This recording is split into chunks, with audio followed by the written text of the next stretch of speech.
Hello दोस्तों, welcome back to our YouTube channel Kaksha Kendra. आज की वीडियो में हम बात करने वाले हैं पॉलिटी के एक बहुत इंपॉर्टेंट टॉपिक के बारे में। एक ऐसा टॉपिक है जब भी हमारे पार्लियामेंट का सेशन चल रहा होता है तो ये अक्सर न्यूज में रहता है और ये बात आप बहुत अच्छे से जानते हैं कि जो टॉपिक है, जो चीज न्यूज में रहती है, उससे रिलेटेड क्वेश्चंस भी हमारे एग्जाम में जरूर पूछे जाते हैं। तो आज का जो टॉपिक है, जैसा आप स्क्रीन पर देख सकते हैं, आज का टॉपिक है क्वेश्चन आर, जिसको हिंदी में कहते हैं प्रश्न काल। क्या है इसकी इंपॉर्टेंस? ये एसेंशियल टूल है अपहोल्ड करने के लिए हमारी डेमोक्रेसी की वैल्यूज को, लोकतंत्र के जो मूल्य हैं उनको बनाए रखने में इसका बहुत इंपॉर्टेंट रोल है। कैसे है वो आपको अभी आगे पता लगेगा। मेरा नाम है अभिषेक बिश्नोई, आप मुझे जानते ही हैं और प्यार से आप मुझे कहते हैं पीएम सर। शुरुआत करते हैं वीडियो की बिना किसी देरी के।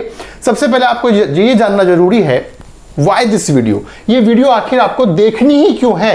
तो जो क्वेश्चन आर के वेरियस एस्पेक्ट्स हैं, जो प्रश्न काल के विभिन्न प्रकार के पहलू हैं, उन सारे पहलुओं की बात करेंगे। कोई भी क्वेश्चन जो इससे संबंधित आ सकता है आपके एग्जाम में, वो हम छोड़ने वाले नहीं हैं। और दूसरी बात, ये पॉलिटी का बहुत ही की टॉपिक है, इसलिए आपको इसके बारे में जरूर जानना चाहिए। So what is question hour, है क्या ये, समझिए ध्यान से। नाम है प्रश्न काल, जाहिर सी बात है कुछ ना कुछ क्वेश्चन से रिलेटेड होगा। बिल्कुल क्वेश्चन से रिलेटेड है। कैसे? It occurs during the first hour of a sitting session in the Lok Sabha and Rajya Sabha. हमारी पार्लियामेंट में, हमारी संसद में दो सदन होते हैं, लोकसभा और राज्यसभा। लोकसभा और राज्यसभा की कार्यवाही का पहला घंटा ही प्रश्न काल कहलाता है। मतलब जैसे ही लोकसभा की कार्यवाही शुरू होगी तो जो पहला घंटा होगा वो प्रश्न काल होगा। क्या होता है इसमें? MPs ask questions to ministers about their ministry, policies, decisions and activities. अब इसको समझना बहुत आसान है भाई। कहां पे हो रहा है क्वेश्चन आर, प्रश्न काल कहां पे हो रहा है? लोकसभा और राज्यसभा में। तो प्रश्न पूछे जाएंगे। कौन पूछेगा? जो वहां बैठते हैं।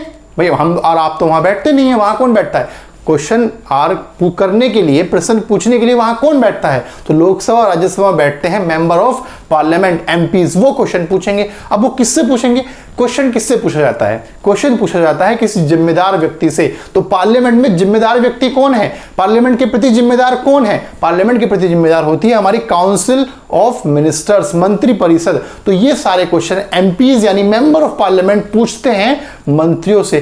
किस बारे में पूछेंगे? अब ये तो पूछेंगे नहीं कि मुझे घूमने जाना है, मेरे टिकट क्यों नहीं हुए अभी तक। ये पूछेंगे देश के लिए जो पार्लियामेंट के द्वारा यानी कि मंत्री परिषद के द्वारा डिसीजन लिए जाते हैं, पॉलिसीज बनाई जाती हैं, जो सरकार की कार्यवाही चल रही होती है, एक्टिविटीज चल रही होती है, उससे संबंधित क्वेश्चन पूछे जाते हैं। कौन पूछ रहा है? एमपी। किससे पूछ रहा है? मंत्री परिषद से। किसके बारे में? मंत्री परिषद के कार्यों के बारे में। सिंपल सा फंडा है, ठीक है। अब देखो टाइमिंग क्या है, मैंने अभी आपको बताया। किसी भी लोकसभा या राज्यसभा की सदन की कार्यवाही के पहले घंटे को हम क्या कहते हैं? प्रश्न काल कहते हैं। और यह कार्यवाही शुरू करने के लिए बहुत ही जरूरी है। अब समझो, प्रश्न काल में तीन तरह के क्वेश्चन पूछे जाते हैं। पहला है स्टार्ट क्वेश्चन, दूसरा है अनस्टार्ट क्वेश्चन और तीसरा है शॉर्ट टर्म क्वेश्चंस या शॉर्ट नोटिस क्वेश्चंस। अब ये क्या है वो समझिए। सबसे पहला है स्टार्ट क्वेश्चंस। तो स्टार्ट क्वेश्चंस में क्या है? Require oral answers. क्या मौखिक जवाब इसका दिया जाता है? क्वेश्चन भी मौखिक ही पूछा जाता है, ठीक है। Marked with an asterisk. भाई क्या है? इस पे स्टार से इसको मार्क कर दिया जाता है। Followed by supplementary questions. जाहिर सी बात है, जब आप कोई मौखिक क्वेश्चन पूछ रहे हो, उसका जवाब मौखिक दिया जा रहा है, तो सप्लीमेंट्री क्वेश्चन भी हो सकता है, एक और क्वेश्चन निकल के आ सकता है। लेकिन ऐसा नहीं कि बार बार पूछते रहोगे।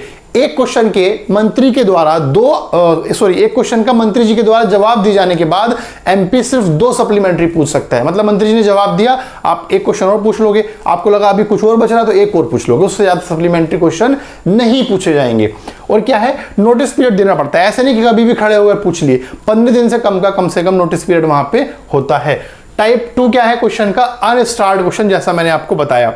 यहां पे क्या है? नोटिस तो यहां भी वही है, 15 दिन से कम का, लेकिन यहां पे रिटन क्वेश्चन होगा।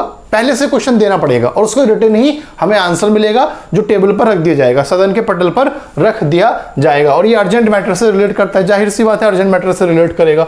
तीसरा है type of questions, short notice question. तीसरा नाम क्या है? Short notice. पहला था स्टार्ट, दूसरा था अनस्टार्ट और तीसरा है short notice questions. Require written answers.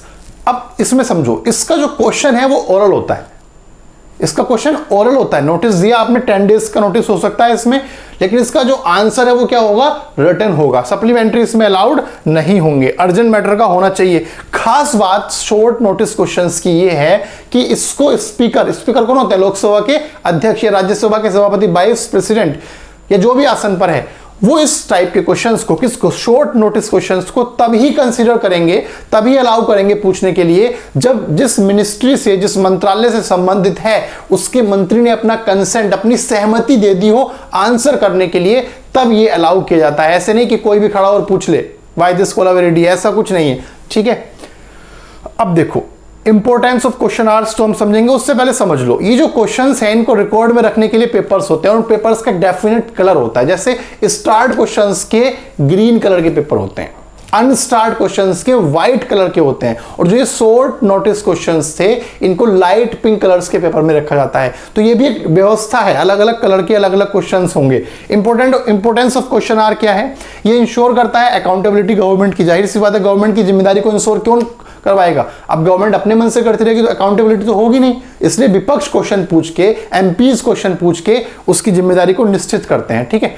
दूसरा क्या है, allows MPs to obtain detailed information. अगर किसी भी मुद्दे पर जानकारी गवर्नमेंट जो है वो नहीं देना चाह रही है तो एमपीज क्वेश्चन पूछ के जानकारी ले लेते हैं, वहां से निकलवा लेते हैं। ब्रिंग्स ट्रांसपेरेंसी, वही बात है, अगर आप जानकारी नहीं दे रहे हो उसका मतलब आप ट्रांसपेरेंसी नहीं लाना चाह रहे हो, लेकिन एमपीज क्वेश्चन पूछेंगे और ट्रांसपेरेंसी आ जाएगी। Strengthens democratic governance by enabling opposition scrutiny. अब जाहिर सी बात है कोई ऐसा क्वेश्चन जो गवर्नमेंट को उलझा दे, गवर्नमेंट को मुश्किल में डाल दे, वो उसी के सांसद, उसी पार्टी के सांसद तो पूछेंगे नहीं, तो कौन पूछेगा, विपक्षी पार्टी के सांसद पूछेंगे, तो विपक्ष को यहां पे गवर्नमेंट की स्क्रूटनी करने का चांस मिल जाता है। उसके बाद की फंक्शंस क्या है इसके, अकाउंटेबिलिटी, ट्रांसपेरेंसी और स्क्रूटनी, तीनों मैंने आपको बता दिए, ठीक है। कंक्लूड करते हैं video. Question hour is cornerstone of parliamentary democracy in India. बिल्कुल, जो संसदीय परंपरा है उसका एक कॉर्नर स्टोन माना जाता है क्वेश्चन आर को। बहुत ही महत्वपूर्ण ये है क्योंकि क्वेश्चन पूछ के ही विपक्ष सरकार पर नियंत्रण रखने की कोशिश करता है।